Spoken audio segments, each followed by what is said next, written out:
There were a few mistakes from college coaches this weekend that blew my mind. I haven't been able to sleep at night because of some of these decisions. Now, we talk about coaching all the time here, mostly in the NFL, and we use the terms like fireable offense a lot. You know, if you see a coach make a decision that's just flat out wrong, you can pretty much tell, like, this coach doesn't have it. This coach cannot do it. We saw a lot of those this weekend in college football. Jimbo Fisher was the first offender. And then Mario Cristobal, even worse, maybe the worst coaching decision in the history of coaching. And I want to talk about them both. I'd be remiss if I don't talk about them. So I want to kind of dive into why we hit on coaching so much. I've said before, in today's world of analytics and stats and percentages and all that stuff that's available to coaches and coaching staffs, you got to be good at situational football and situational decision making. This isn't the Junction Boys with Bear Bryant or whatever. This isn't old school football where you can just kind of line up and do whatever. This is closer to like deep math. This is closer to trying to squeeze a couple of percentage points here, trying to kind of skew your expected win percentage just the slightest amount. Let's take a look at Texas A&M and Alabama. So the situation, Alabama's winning 26-17 at the 2-minute and 27 mark. It's 3rd and goal. Texas A&M has the ball. Texas A&M is down, as you can see, again, 26-17. So it's a 2-score game, all right? So A&M has it on 3rd and goal, and A&M has all 3 timeouts. So 2-score games, touchdown field goal is what A&M needs. So let's see what happens here. We're going to mute it because if we don't mute it, YouTube will flag us. Okay, so this 3rd down happens. Max Johnson finds his brother, who's short, at the 2-yard line. Okay, so what do you think they should do here? Answer in the comments below. What do you think A&M should do? Now I want you to answer, what do you think Alabama wants A&M to do? I'll answer both. A&M should go for a touchdown here. They should go for it. It's 4th and 2. They're on the 2. They have to score a touchdown anyways. This is as close as you can get. Like, this is as good of a situation as you will get to get a touchdown. You have to be in this situation again no matter what. You're already there. Why would you kick the field goal here? Because you could say, well, if you kick the field goal, then you have a chance. You know, you have a chance to then score the touchdown. If you go for a touchdown and miss it, the game's pretty much over. You have to score the touchdown anyways. So if you kick the field goal, you're basically just delaying yourself to get to this situation again. And are you going to be in a better situation than on the 2? Also, what is easier? Let's say they score a touchdown here. What's easier? Kicking the onside kick or kicking it deep, stopping Alabama, getting the ball back, and then getting the yardage to kick a field goal? Or is it easier to kick a field goal here, then do that whole sequence and getting the yardage to get a touchdown? It's easier on the back end to get the field goal because of the clock. So it makes all the sense in the world. And then if you answer, what does Alabama want you to do? Alabama is dying for you to kick the field goal. They want you to kick the field goal because then they know exactly what they have to do, and it's much harder for you with the clock and all that stuff. Now, this is the part that really blows my mind. I could probably listen to Jimbo say, well, we wanted to kick the field goal to give our defense a chance. He takes a timeout. So Jimbo takes the timeout here. All right? Takes the timeout and kicks the field goal. And don't forget, guys, field goals are not automatic. All right? So you could choose to kick the field goal, miss the kick, and then the game's over anyway. So the whole idea that, field goals are always made, not the case. So we already messed up by not going for the touchdown here. Then you take the timeout. So by taking the timeout, you pretty much eliminate the whole, we're going to let our defense go and hold them. You pretty much say, we have to get an onside kick. So now you've made it even harder. You have to get the onside kick, which is like a 1 in 20 chance. You've got to stop Alabama.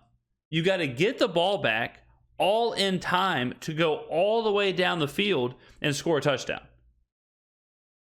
So then let's see what happens. So they barely make it, almost miss it if you can see the ball up there. So this was a mess. The timeout is worse than the decision. But the whole thing, remember guys, he's getting paid $90 million to make these decisions. And then of course Alabama just bleeds out the clock.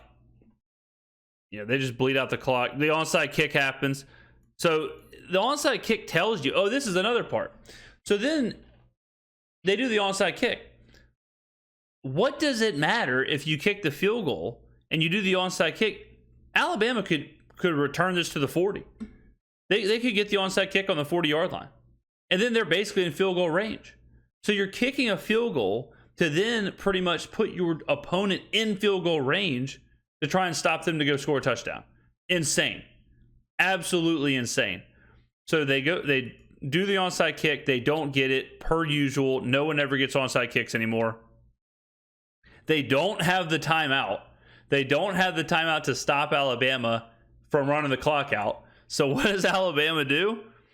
They just run the clock out.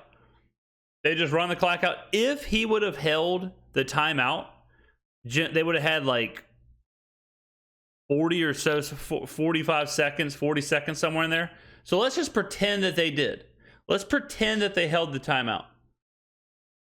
If they punt from the 40, which I'm not even sure they would, but let's say they punt from the 40. So they punt, Milroe punts from right here, and let's say they get a touchback, get on the 20. If you have no timeouts and 40 seconds left, and all you have to do is get in field goal range, that's doable.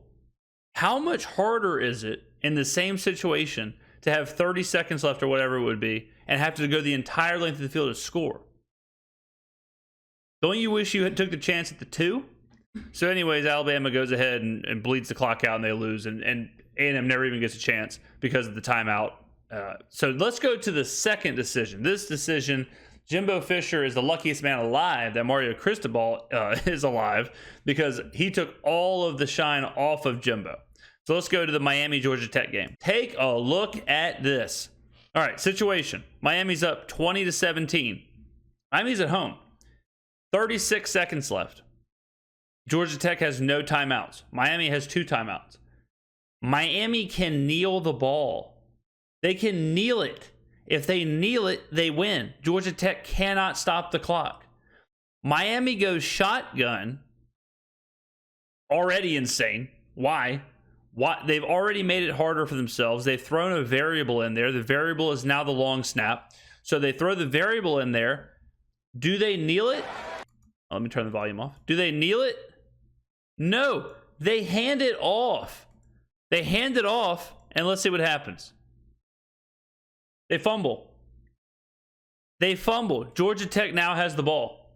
This was a 100% win expectancy if they kneel the ball. They took a 100% win and made it a loss. This is the University of Miami, 4-0, 17th ranked. This is a top 25 team at home, and their coach did this. This is fireable. This is malpractice. Coaches cannot get away with this in 2023. You cannot do this. How can you look yourself in the mirror? How can you look at your players who just fought for 4 quarters, went through hell for 4 quarters, and then you lose the game because of this decision? So let's see how it all played out. So Georgia Tech gets the fumble. 26 seconds left. Unbelievable. All right, so we see the fumble. All right, so 10 seconds left, 2nd and 10. And here's how it ends. There it is. Walk-off touchdown. Walk-off touchdown. You can see someone from Miami threw a bottle of water. Don't blame them. Despicable action right there. Just launching that bottle of water. But you lose a game like this. Strictly on the coach. 100% on the coach. Because he decides not to take a knee.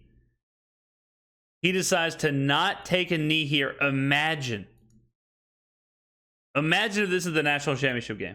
Imagine this is a conference championship. Imagine this is a rivalry game. And Cristobal is sitting here, can kneel the clock out, and he decides, let's go shotgun. Let's make this as hard as humanly possible. I'm telling you guys, it's time for these coaches to be held accountable for this. We see it all the time. We see Jimbo Fisher, same game, punting on 4th and 1. We see in New England, it was 24-0 against the Saints. It was like 4th and 3 on the New England was in New Orleans territory. They punt. I mean, I guess the game was out of hand, but we see the amount of poor decisions I see is unbelievable. And there's an easy fix. If you are a coaching staff, here's the easy fix. Get a coach or a couple coaches on the staff who are just math guys. Sit them in the booth. There are so many useless coaches in the pros and college, whether it's quality control coaches or the coach that pulls the coach back from the sidelines to not get a sideline warning. Have like 3 or 4 MIT guys up there running the expected win rate, and they will tell you, hey, they don't have to make the decision, but they can just tell you, hey, coach, if we go for it here, that'll give us a 5% better chance to win. And then the coach can kind of in his mind say, like, okay, is the momentum, he can factor in all like the real life stuff. But just have those guys there to say, hey, coach, actually, if we kick a field goal here, our win percentage chance drops by 10%. Then coaches probably would make those decisions. Hey, coach, we should go for it on 4th down. Hey, we should go for the 2-point conversion. It's bananas. I mean, we're getting too advanced in sports and data analytics and all that stuff to have this happen on a huge scale. I mean, these are not small teams. This isn't the third level of college football. This is a ranked undefeated Miami team at home. This is Texas A&M with a $90 million head coach versus Alabama at home. Like, this can't keep happening. Let me know in the comments below, ladies and gentlemen. Did you see this in real time? Were you as mind blown as I was? I couldn't believe it. These coaches got to do better.